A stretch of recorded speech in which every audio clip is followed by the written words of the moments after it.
Hey, welcome back, tennis fans. Something a little bit new here on GTL. We're going to be listening to Novak Djokovic's press conference following his victory last night against Holger Rune. He will be touching on achieving the year-end #1 for an 8th time. He also goes through his analysis of the match versus Rune and the great rivalry these two seem to have.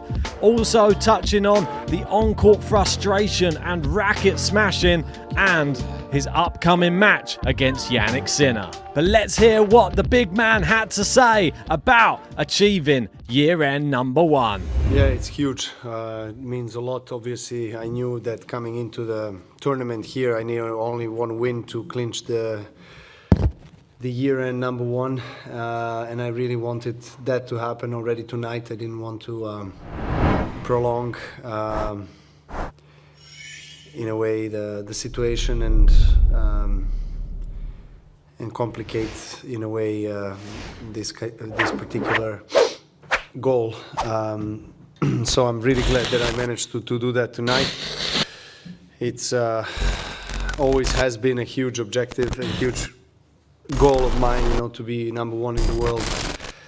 Other than Grand Slams, that's what counts the most. And to finish off the year as #1 in the world at this stage of my life and career is something really amazing. At the beginning of the year, I really wasn't prioritizing that, I must say. I was prioritizing more Grand Slams. And because of the great results, particularly in Grand Slams and the accumulated points, I think I put myself in a very good position to fight for year #1. And winning Paris, put me in a great position. So I really went for it. So, anything that happens from this moment onwards, I guess, in this tournament is a bonus for me. Well, great to hear that from Novak. And his thoughts about achieving it this late in his career as well. You can hear how much it really means to him to make that another milestone. 8 year-end #1 finishes. I mean, he's setting records upon his own records. And like he said there, it wasn't even really his target coming into this year, which might surprise a few people. I mean, he probably was looking at this year just thinking, can I just get back to those tournaments that I didn't get to play last year and just get a good result in Australia, at the US Open, and sort of hand-picking some tournaments just to play? And, well, he's ended up with fantastic year-end world #1 and extends his own record from 7 to 8. And this is what he went on to say when somebody was asking him if this is his best year on the tour as well. One of the best years. No, I wouldn't say the best, but one of the best. I mean, the fact that I've won 3 out of 4 slams and played the final of the 4th, and it's still not the best year of my life. It's quite quite nice to have that kind of situation. But it's definitely one of the best seasons. I mean, I had couple of years, I think 3 times that I won 3 out of 4 slams in a season, like in 2011, 2015. And in those years, I won more matches. I mean, I played more tournaments, and I was really, feeling very dominant on the tour. So it's quite different circumstances this year comparing to all the other years, because I played, 10, 11 tournaments this year. I played very little, least of anybody. And I just managed to peak at the right tournaments at the right time, and that's what matters to me, really. So, Grand Slam season, one of the best for sure. Overall, also, especially in the last couple of months, I haven't lost a match since Wimbledon. So, I've been feeling great on the court and playing really well. But it's hard to compare. Yeah. It really is hard to compare, and probably because of the age, like he said, and playing less matches, he was almost invincible in the past when playing double the amount of matches in a year. So to compare it, but you must feel like there is such a great sense of achievement being able to do it at 36 years old. It's almost, I wouldn't say expected, but the results to be better when your body should be in its physical peak, let's say, around say even 30 years old. I mean, for a lot of sports people, it can be late 20s, early 30s. I mean, for Djokovic right now, I mean, it seems like he's maybe reaching another peak. It's like when you get to the top of the mountain and then you walk over the top and then you see, oh no, there's a bigger mountain there. That's what it feels like from Djokovic anyway. Move on to the next subject, though, that he had to tackle. I've sort of rearranged it for you so it's in nicer segments. So we'll hear what he had to say about Holger Rune and that match against him next. Well, there were a lot of difficult moments. It was very challenging to play Holger, who I thought was on a very high level tonight. He had a very clear game plan, and you could see that he was very sharp, very aggressive from the beginning, taking every chance he had to come to the net. He served very accurately, very precise, very strong. It was very difficult to find any, let's say, holes in his game tonight. So I really had to work very hard and battle, which was the case to get the win. You know, it lasted more than 3 hours. One of I think the longest match that I ever played here. So I'm very glad that I managed to overcome this challenge, because I felt like Holger was, you know, close, if not his best, but then close to his best. So definitely every time when we face each other, it's always, you know, very close match. We play very similar styles of tennis, so I think that's also probably the contributor to close matches. There was extra tension for me, I think, knowing that a win would clinch me the year number one. So I was feeling that and frustrated at times tonight. But, you know, in the important moments, I guess when it mattered, I found the right solution to win. Yeah, couldn't have said it better myself. I thought that Holger Rune played fantastically well. His level raises when he plays Novak Djokovic, I feel, and his serving was brilliant, but not great in certain moments. I think Djokovic didn't mention that, but doesn't probably want to take anything away from the performance of Holger Rune and his own performance as well. 18 aces from Holger Rune, I thought it was brilliant, and only 5 points the difference in total between the two players over the course of the 3 sets. So that's how close it was. But yet again, Djokovic wins the points when it really matters, and that's at the big moments of the match.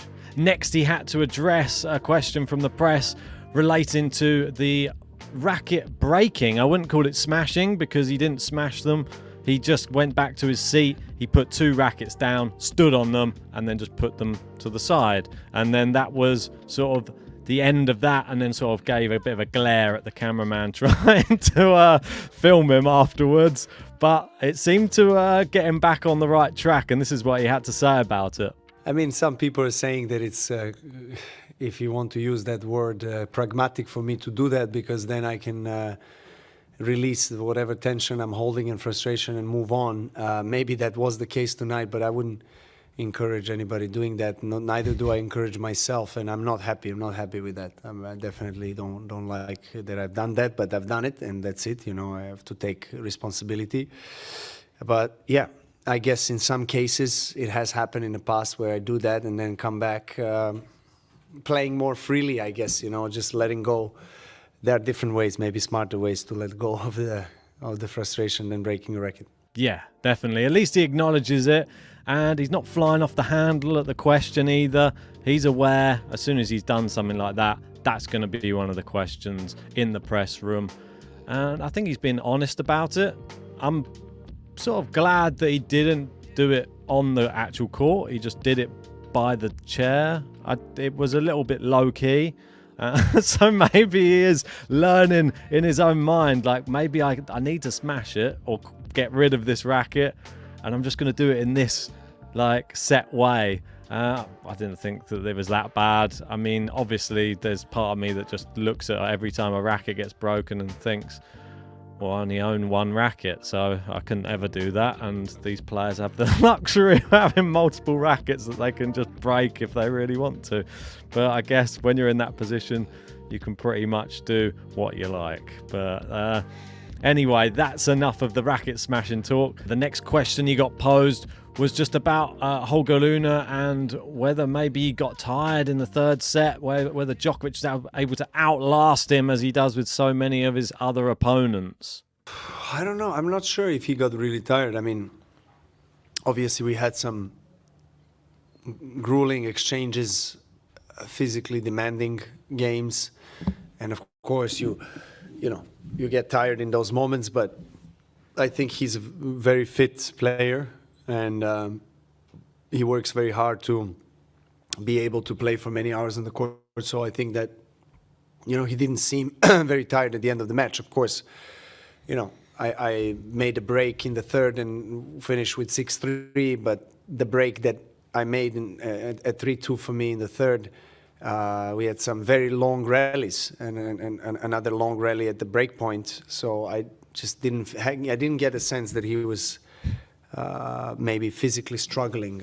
It's just, I guess the competition and in the heat of the moment, sometimes you get the kind of shots that you want, sometimes you don't. And I just served out well, I think, especially in the last game.